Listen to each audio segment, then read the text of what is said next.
Hello viewers, আসসালামু আলাইকুম সবাইকে। ঈদ মোবারক। তো যেহেতু কোরবানির ঈদ, সবার বাসায় অনেক অনেক অনেক মাংস। তো নতুন নতুন আসলে আমরা ট্রাই করতে খুব পছন্দ করি, আর একইভাবে মাংস খেতে ভালোও লাগে না। তো আমি আজকে আপনাদেরকে বিফ ফ্রাই করে দেখাবো আমি যেভাবে করি।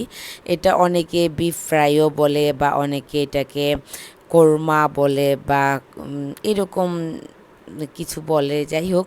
তো আমি এখানে বড় বড় চাক চাক মাংস নিয়ে নিয়েছি, তারপরে 1 টেবিল আদা বাটা, রসুন বাটা, হলুদ, মরিচ, লবণ, আস্ত মশলা, এটাকে কি বলে, এলাচ, দারুচিনি।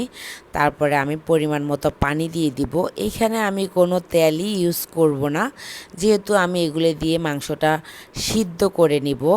তো আপনারা চেষ্টা করবেন অবশ্যই মাংসের পিসগুলো যাতে অনেক বড় বড় হয়। তো এইখানে আমার প্রায় 2 কেজির মতো মাংস, গরুর মাংস। তো আমি এখন চুলাটা জ্বালিয়ে দিলাম, তারপর 5 মিনিটসের মতন আমি অপেক্ষা করব। 5 মিনিটের পরে যে দেখুন মাংস থেকে প্রচুর পানি বের হয়ে আসছে।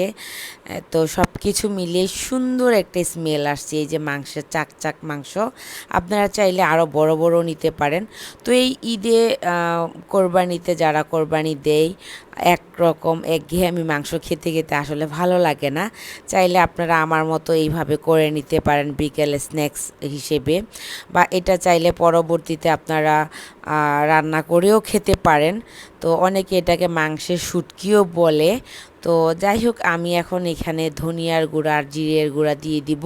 সেটা আমি ফার্স্টে দিতে ভুলে গিয়েছিলাম, এই আর কি। তো এখন আমি এটা দিয়ে নেড়েচেড়ে ঢাকা দিয়ে সিদ্ধ হওয়া পর্যন্ত আমি অপেক্ষা করব।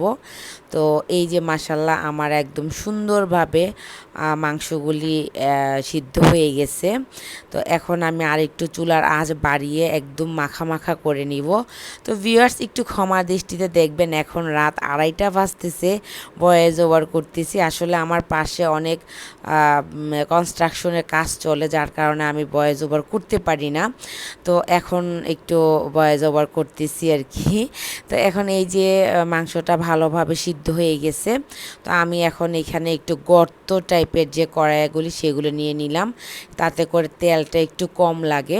তো আমি এখানে 2 টেবিল চামচ কর্নফ্লাওয়ার, 2 টেবিল চামচ ময়দা মিক্সড করে আমি জাস্ট মাংসের টুকরাগুলো এটার মধ্যে কোটিং করে নিলাম। তো আপনারা চাইলে এইভাবেও করতে পারেন, চাইলে আপনারা খালি ফ্রাই করেও নিতে পারেন। আমি দুইভাবেই করে নিয়েছি, এইভাবেও করে নিয়েছি, প্লাস আমি জাস্ট মাংসটা পাতিল থেকে নিয়ে ফ্রাই করে নিয়েছি, সেটা দুইভাবেই করা যায়। তো আমি এখন এই যে মাশাল্লাহ সুন্দরভাবে ফ্রাই, এত সুন্দর একটা ফ্লেভার আসছে না, যেটা আমি পাচ্ছি আর কি। তো চুলার আঁচটা মিডিয়াম টু হাই হিটে দিতে হবে, লোতে রাখা যাবে না, তাহলে রাবারের মতো শক্ত হয়ে যাবে। এটা খেতে হবে উপরটা অনেকটা ক্রিসপি, ভিতরটা একদম সফট। তো এইভাবে ভালো করে আপনারা মানে ভেজে নেবেন। তো আমার অলমোস্ট ভাজা কমপ্লিট হয়ে গেছে, অলরেডি খাওয়া হয়েও যাচ্ছে। তা আমি বললাম যে ভিডিওর জন্য কিছু রাখো। এই যে দেখুন মাশাল্লাহ, বিকালের নাস্তায়, তারপরে ভাতের সাথে যেইভাবে চান না কেন খেতে পারেন। আগে আমরা ছোটোবেলায় মা এভাবে করে রাখতো, আমরা খেতাম। তো এই হলো আমার ব্রিফ ফ্রাই, আপনারা করে দেখবেন।